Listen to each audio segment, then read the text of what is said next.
Hello everyone and welcome back. In today's video, we have part 2 of our off-season preview looking at the next 2 teams who were eliminated. We started a week ago with the Canucks and the Rangers. Today we're looking at the next 2 teams who were eliminated, the Chicago Blackhawks and the Toronto Maple Leafs. What went wrong for them this year? How are they looking heading into the offseason? And what sort of changes could they try and do to improve this team for the future? We'll touch on all this coming up right now.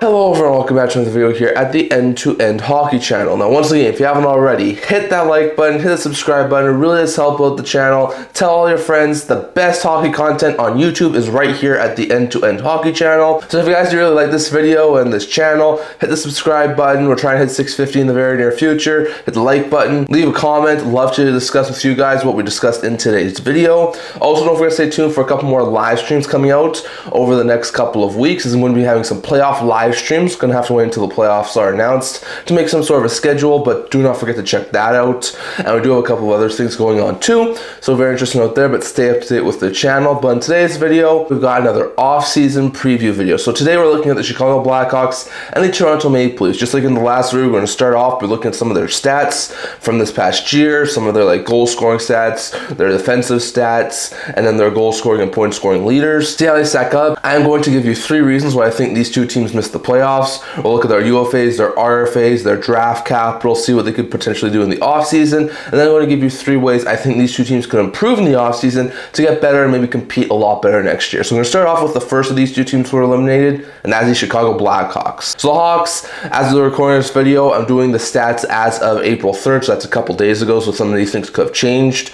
But their record was 27, 35, and 14 with 6 games left in the season. They had 68 points. I think they have reached 70 after I edited all the stats. But still, at that current point in time, they're not looking overly good, just slightly better than where they were last year. They had 193 goals, which was 31st in the entire NHL, so they were not a great goal scoring team this year. Goals against wise, slightly better, but not great. They had 246 goals against, which ranks 25th in the entire NHL. So once again, the goals against is not overly great either, being 25th in the NHL. Power play wise, once again, not great. 17.6% of the power play, 26th in the NHL, so definitely something you want to work on if you want to try and make the playoffs. But the penalty kill is surprisingly the best thing on this team. They had the number 1 ranked penalty kill at 83.6%. The Hawks, who are currently I think 30th or 31st in the entire NHL, have the number 1 ranked penalty kill. That's their one bright spot out of these stats. Everything else is in the bottom quarter of the league. So very interesting note there, but their power play, not great this year. Their goal scoring, terrible. Goals against, nothing to be proud of, but the penalty kill was brilliant this year. So that's the one bright spot, but everything else needs work in the offseason. Their goal scoring and point scoring leaders. When it comes to their point scoring leaders, Connor Bedard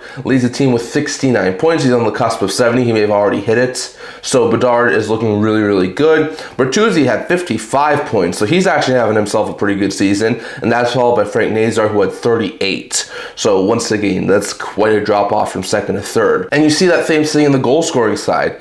Bertuzzi leads the way with 31 goals, followed by Bedard with 30, and then third on the team in goal scoring is Ilya Mikheyev with 15.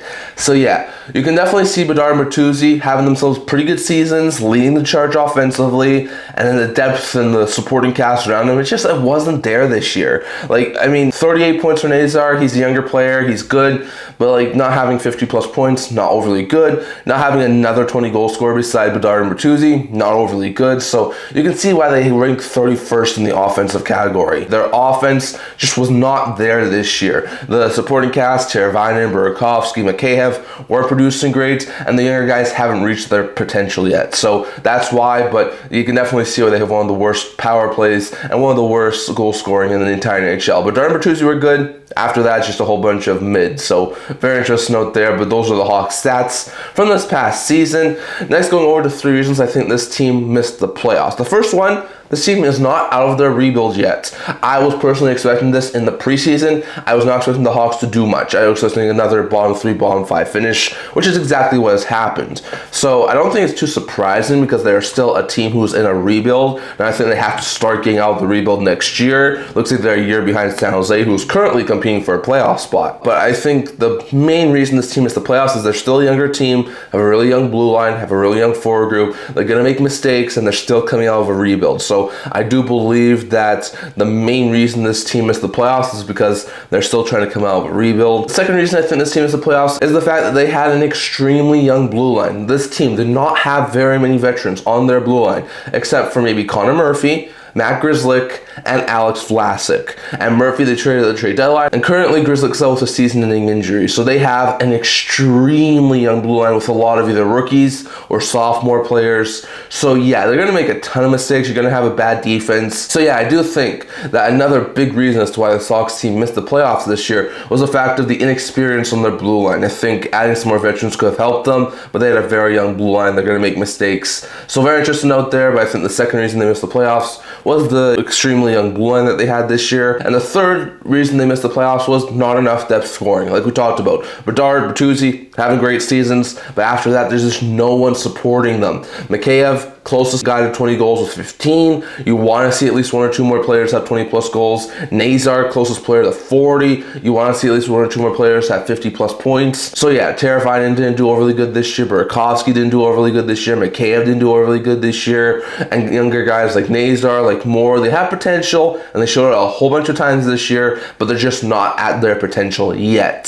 So very interesting note there, but I think the fact that Bertuzzi and Bedard did not have enough supporting cast, which was contributing offensively, was not the major reasons to why his team missed the playoffs. Those are 3 reasons I think the Hawks missed the playoffs. They're not out of the rebuild yet. They had an extremely young blue line, and they did not have enough depth scoring. So very interesting note there. Going into the offseason, this Blackhawks team is projected to have about $63.77 million on their cap. So they're projected to have about $40.23 million in cap space. So that's definitely a good chunk of space to work with. Now, if you look at their printing UFAs and RFAs, I think they'll probably walk away from most of their UFAs. Matt Grzelcyk, who had 12 assists in 69 games, probably going to walk away from him. Mikheyev, who's third on the team in goal scoring, probably going to walk away from him. Lafferty had a goal and 2 points in 27 games. He's a decent bottom 6 forward. I could see him stick around, but I wouldn't be shocked if he left via free agency. And then you have Joey Anderson, who had 16 goals and 30 points in 46 AHL games. Really serviceable sort of call-up forward. So I could see him stay, maybe on like a short-term deal, but I wouldn't be shocked if he left too. So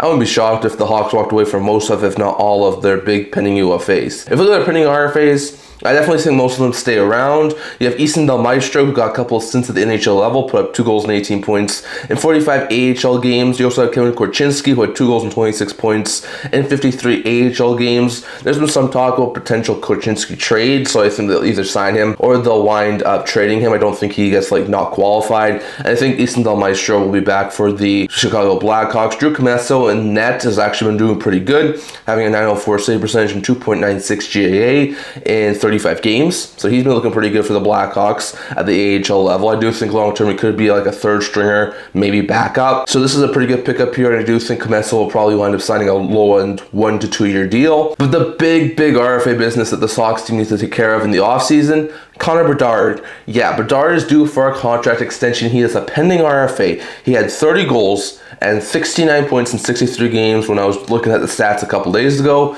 and he's been really good for the Hawks. He's had a really good bounce back season. He's close to 70. He's probably going to hit between 75 and 80 by the end of the season. So he's really good. They need to sign him to a long-term extension. You're probably looking at like a 7 to 8 year deal at around the $12 to $13 million mark. But yeah, Bedard's extension is imperative to be signed. Then I think Del Maestro, Korchinski, Commesso probably all get lower end deals, but definitely probably stay with the Hawks in 1 to 2 year deals. So very interesting note there, but those are the significant pending RFAs and UFAs for the Chicago Blackhawks. Lastly here, going over to their draft capital, and then 3 reasons why I think this team could improve in the offseason. So if you look at their draft capital, they have 9 picks. So it's not as much as the Canucks or Rangers had in our previous video that we did, but it's actually a pretty decent amount. They have theirs and potentially the Florida Panthers first round pick. They have their own Leafs and Islanders second round pick. They have their own third. They have the Senators fourth, and they have their own the Panthers 7th round pick. So not a terrible amount of draft picks, but if they get Florida's first round pick, somehow, they would have 5 picks in the first 2 rounds, which is nothing to scoff at.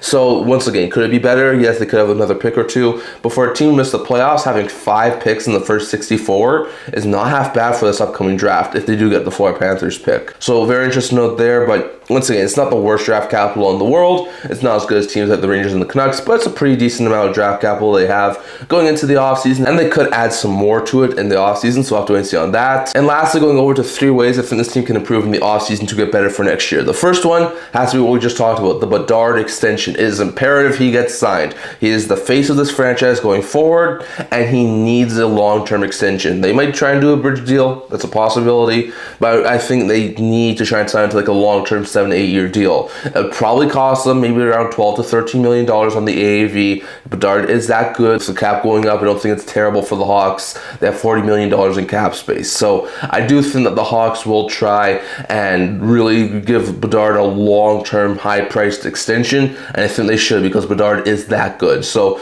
I think the Bedard extension has to be priority numero uno for the Blackhawks in this offseason. So that's priority number 1 in my opinion. Get Bedard signed on a long-term extension. The second thing has to be using picks and prospects to add some more significant pieces. This Hawks team needs to start coming out with the rebuild next year. This is the point in time where they've drafted a lot of really good players. They have some pretty good prospects. They still have a lot of decent picks over the next couple of years. Now's the time you start trading those picks and prospects for instant upgrades to the lineup, because Bedard and Bertuzzi need some support and some help scoring goals. So whether it's some of their lower end prospects like a Vanaker, Korchinski, Green, someone like that, or whether it's some of their picks, maybe one of their second round picks in this upcoming draft, maybe a future first or a future second round pick, they gotta start moving picks and prospects to get instant upgrades. I think they could benefit from having 1 to 2 more top 6 forwards, maybe another top 4 defenseman who has some veteran experience. I think they have to start moving picks and prospects to try and get better for this upcoming season, because I think getting better for this upcoming season is imperative to finally start coming out of this rebuild. So I think that's priority number 2, is to start using picks and prospects to get instant upgrades.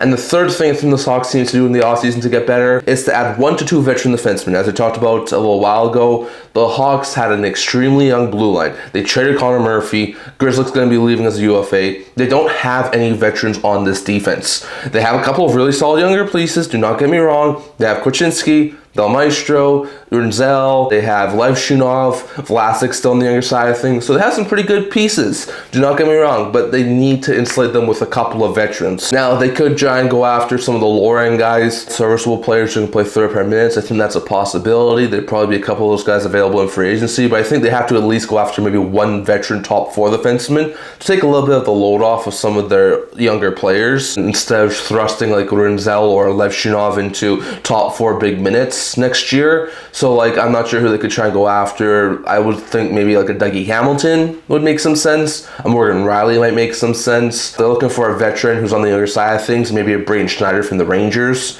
So I'm not sure who they could try and target, but I think adding a couple of veteran defensemen to insulate the younger guys has to be a top priority. And I think trying to add maybe one of those guys being a top 4 defenseman to eat some of their minutes would make a ton of sense as well. So in my opinion, the 3 ways I think this Hawks team can improve in the offseason is 1, sign Bedard to a long-term extension. 2, use their picks and prospects they have accumulated to try and trade away to get some immediate help. And 3, add a couple more veteran defensemen to insulate their younger guys. And I think if they do all of this, they should be a better team next year. I'm not sure if they'll be a playoff team, even if they do everything right, but I think they should at least be competing for a playoff spot next year. So very interesting note there. But that's my thoughts on the Blackhawks. Let's go over to the Toronto Maple Leafs. So going over to the Toronto Maple Leafs, just like I said, I did these stats a couple days ago as of April 3rd, so they might be a little bit outdated at the recording of this video. But as of the time I was looking at the stats, the Maple Leafs had 32, 31, and 13 record, 77 points with 6 games left. So the Leafs,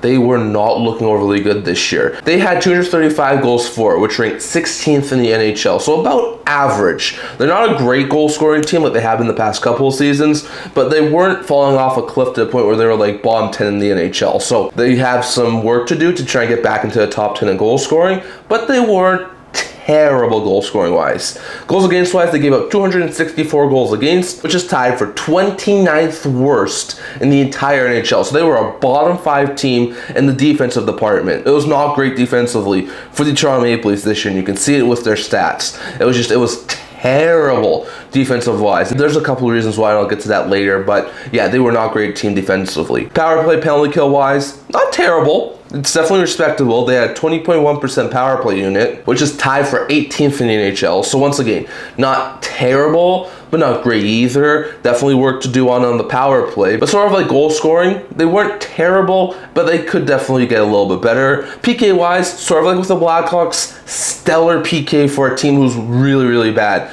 They had an 81.9% penalty kill rate, which is tied for 5th in the entire NHL. So 2 top 10 penalty kill teams are 2 of the first 4 teams eliminated in the Hawks and the Maple Leafs, which is crazy. So even though they had some bad seasons, the penalty kill was still a bright spot for the Toronto Maple Leafs. So all in all, power play, not terrible. Goal scoring wise, not terrible, but could definitely be better. Penalty kill wise, really, really good for the Maple Leafs, but goals against was just awful for the Toronto Maple Leafs. Going over to their goal scoring and point scoring leaders. To go over to their point scoring leaders, William Nylander led the way with 72 points, followed by Tavares, who had 65, and Nice, who had 60. So they had 3 60-plus point players. I think they also have a couple of other 50-point players. So once again, not terrible goal scoring wise. We've seen worse in the recent videos we've done with the offseason preview, but maybe it could be a tiny bit better. Goal scoring wise, they have 3 20-plus goal scorers. Tavares has 29, Matthews has 27, Nylander has 26. I think there might also be 1 or 2 other guys who fit 20. So once again, they're not terrible. Could it be better? Absolutely. But some of the other teams we've seen, like the Vancouver Canucks, who don't even have a 20-goal scorer, the Leafs are in a pretty good position when it comes to their scoring leaders, having a couple of 20-goal scorers and a couple of 60-plus point players. So very interesting note there. But once again, it could be a little bit better. The 3 reasons I think this team missed the playoffs this year was 1, plethora of injuries. This team was decimated by injuries. I know there are a couple of teams who are decimated by injuries who are overcoming them, but still, the Leafs early on to the season lost Chris Tanev. That was a massive blow to that blue line. Brandon Carlo missed, I think it was like a month or 2 or something like that. That was a big blow because those were 2 key acquisitions over the past year that really rounded out that team defensively, as they were both defensive defensemen. So that decimated that team's blue line. I think Morgan Riley may have missed a little bit of time too. I know Oliver Ekman-Larsson missed a little bit of time. Up front, Nylander missed a whole bunch of time with injuries. Matthews is missing the rest of the season because of an injury. A couple of other guys in the forward group, I think Dakota Joshua missed some time with injuries. I know before he got traded, Scott Lawn missed time due to injuries. Solars and Wool were so injured this year that Hildeby was basically the backup the entirety of the season. So the amount of injuries the Leafs had to go through is a major reason, in my opinion, as to why this Maple Leafs team did not go anywhere this year. So I think the injury bug was the main reason this team missed the playoffs. The second reason was defensive woes. No, yes, this is tied to the injuries, to the goaltenders, to guys like Tanev and Carlo. But all in all, as a team, they could have still done better defensively. This team was terrible defensively this year. They could definitely have done a lot better. Sure, they do have a couple of really solid offensive defensemen, but it never worked out defensively this year, especially once they lost Tanev and Carlo. But even beyond that, like, they could have done a little bit better defensively, and they didn't. They're one of the bottom 5 teams defensively in the NHL, and if you're bottom 5 defensively in the NHL, you're not going to get very far in the playoff race. So I think the woes that they had defensively was another major reason as to why his team missed the playoffs. And the third reason was losing Marner. I think there were some people out there who did think losing Marner would have an impact to the Maple Leafs. Not sure if they all thought they would have this sort of an impact. Marner was a really solid point producer, but also a good defensive-minded guy. He's been nominated for the Selke a couple of years. So given that fact, a lot of people probably thought that it would be hurting the Maple Leafs to lose Marner, but it wouldn't be terrible. But it was terrible. Like, the 3 guys they got to replace him, Joshua, Michelli, and Waugh, combined don't have the same point total that Marner has with Vegas. And that was the hope. The hope was to get these 3 guys in there, spread out the scoring, and they should get more goal scoring and more points than Marner. They never did. So the point production was never replaced with Marner. I don't think defensively, his defensive abilities were replaced with Marner. So I think the loss of Marner was bigger than people think, and another major reason as to why this Maple Leafs team wound up missing the playoffs. So in my opinion, the injuries to the key players, the defensive problems they had, and the loss of Marner in the offseason were the three main reasons, in my opinion, this team wound up missing the playoffs. Now going over to their pending UFAs, significant pending RFAs, and their draft capital. So they currently have a projected $80.86 million cap for next year, which will give them about $23.14 million in projected cap space if the cap does go up to $104 million.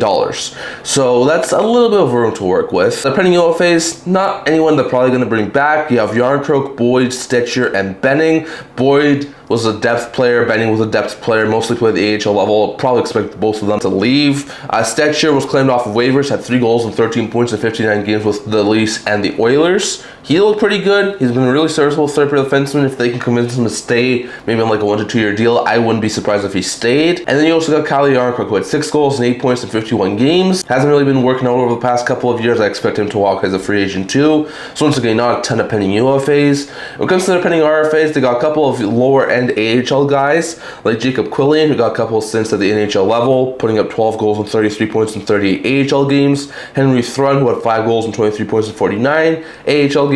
And William Villeneuve, who had 3 goals and 28 points in 58 AHL games. I expect Villeneuve and probably Quillian to be back on maybe like short-term, low-end 1 to 2 year deals. I wouldn't be surprised if they didn't qualify Thrun or maybe trade him away, but I wouldn't be surprised if Thrun wasn't back with the Toronto Maple Leafs. The 2 bigger names on their team right now in the RFA category is Michelli and Robertson. Michelli, who had 14 goals and 37 points in 65 games, and Robertson, who had 14 goals and 30 points in 72 games. I don't expect either of these guys to not be qualified. I definitely think there's a likely possibility the Leafs could keep Michelli. I think there's a possibility too they could try and trade him. I think Robertson's probably going to get traded at some point. I don't think they would not qualify him, but I think he's a very likely trade candidate. Maybe they try and sign him on like a 1 to 2 year deal. That's a possibility, I guess, but I think it's more likely Robertson leaves via the trade market. So very interesting note there, but that's sort of what I think with their RFAs and their UFAs. Going over to the current draft capital for a team who was the 4th team eliminated from playoff contention this year. They don't have a lot of draft capital. No first or second round picks. They have their own and the Senators' 3rd round pick, the Ducks' 4th round pick, their own and the Avalanche's 5th round pick, and the Sharks' 6th round pick. No 7th round picks as well. So having no first or second round picks for a team who just missed the playoffs is terrible. Now once again, they could maybe try and add a first or second round pick before the draft happens. That's a possibility. But as of right now, their draft capital for a team who just missed the playoffs, it's nowhere near where you want a team who was just eliminated from the playoffs to be. So once again, for the Hawks, the Rangers, the Canucks, they all have pretty good draft capital. The Leafs do not. So there's just a note there. And lastly, going over to 3 things I think this Leafs team should do in the offseason to improve and get better for next year. The first one has to be rework the blue line. Now, I don't know exactly what that will entail, but defensively, they were not sound this year. Hopefully, they're getting Tanev back next year, and hopefully he doesn't like retire or something. And I think that could be a really big boost to the Leafs blue line, but I think it goes beyond just getting Tanev back from injury. I think they need to try and add maybe 1 to 2 more defensemen, maybe move off 1 to 2 defensemen. There's been a lot of talk about moving on from Morgan Rielly, which I think is a very likely possibility, something that they could do. Wouldn't be surprised if they explored moving Brandon Carlo as well. I think they need to add another top 4 defenseman. I think they need to just shake some things up on that blue line. Whoever the new GM is for the Toronto Maple Leafs needs to try and make some moves on the blue line, because I think Rielly needs a fresh start. I think moving on from Carlo will be a smart move from the Maple Leafs, and I just think that this current group of the defensive core is not working. So I don't know exactly what's going to happen there. Maybe they do bring Stitcher back, maybe they don't. Maybe they move a couple other defensemen, but I think reworking that defense has to be priority number 1 for the Toronto Maple Leafs. Priority number 2 has to be figure out their goaltending situation going forward. Now, Stolarz and Woll were both heavily injured this year, so not great news there. But Hildeby, being in the backup, being the 3rd stringer this year, actually looked quite good as the backup, and that has led a lot of people to believe Hildeby should be the backup starting next year. So I do agree with this. Hildeby should be the backup next year. He's been a really solid backup over the past couple of seasons, and he's shown some really good promise. So if that is the case, then the Leafs this offseason, priority number 2 has to be moving one of Stolarz or Woll. I'm not sure who they go after. There's been a lot of talk about Stolarz, some other talk about Woll. Woll's definitely been more injury-riddled, but Stolarz is a little more experienced. So I think both are signed for multi-years. I think Woll signed for 2 more seasons and Stolarz for 3. I think that's correct. So both are signed for a couple more seasons. I think Hildeby has really good makings of potentially being like a really solid tandem goaltender, if not a starter. So I think trying to keep one of those 2 guys makes some some sense, and moving off another one, maybe for like some really good draft pick or a decent prospect, wouldn't be a half bad idea in my opinion. So I'm not exactly sure which one they move, but I think priority number 2 for the Leafs has to be move off one of Stolarz or Wall. And the third thing I think has to be adding a couple more top 9 forwards. Now they do have a pretty solid group here. Once Matthews gets back from injury next year, they should have Matthews, Nylander, Tavares, Nyes, Cowan should probably be in the top 9 next year, and there's probably a couple of other decent players too. We're going to have top 9 minutes, but I think if they have 1 to 2 more top 9 forwards, especially maybe guys who can produce, maybe even on like the third line, I wouldn't be too shocked if the Leafs did that. I think that's something they should probably try and do. Not sure who they could try and go after. There's not a ton of free agents on the market. I don't think they go after some of the big fish, especially with the cap space they have right now, but I do think they could try and go after maybe like a couple of the mid-tier UFAs. Maybe they go after someone on the trade market who only costs like a second or third round pick. That's a possibility too. So we'll have to wait and see on that. But I definitely do think adding 1 to 2 top 9 forwards to sort of improve that forward group would be a smart move here from the Maple Leafs as well. So very interesting note there. But in my opinion, reworking the blue line, moving one of Wall's Stolarz, and adding a couple more top 9 forwards would be the 3 things I think the Leafs should do in the offseason to get better and improve for next year. So definitely, that's all I'm going to talk about in this video. I'd love to hear your thoughts on all of it down in the comment section below. Are you surprised that the Leafs and the Hawks were the 3rd and 4th teams eliminated? Do you think that the Hawks, if they play their cards right, could wind up making the playoffs next year? Do you think the Leafs could? In my opinion, for the Toronto Maple Leafs, I think they're probably going to miss the playoffs next year. Even if they do a lot of really good things, I think there's just too many good teams in the East. Now they're probably going to be a team who I think competes for a playoff spot if they play all their cards right. But once again, sort of like with the Hawks, I'm not going to say it's a guarantee they get into the playoffs. So definitely, those are my opinions on the Hawks and the Leafs. And I'll take your guys' opinion on both of these teams. What do you think they need to do in the offseason to get better? Down in the comment section below. That's what I'm going to talk for today. Once again, you guys, leave a like down below, leave a subscribe. Tell everyone the best hockey content on YouTube is right here at the End-to-End Hockey channel. So leave a subscribe, leave a like, leave a comment. Love to hear your guys' thoughts down in the comment section below. Also, don't forget to stay tuned for some live videos coming on in the next couple of weeks, as we're going to be doing some playoff live streams. I also have a Buy Me a Coffee account. If you guys really do want to support the channel, go over to the account. I'll leave a link to it down in the description below, and leave a donation to really help with the channel. I also have a blog to put news, rumors, analysis, stuff like that, so check that out. I'll leave a link to that down in the description below. Can't wait to see you guys all for the next video. See you guys soon.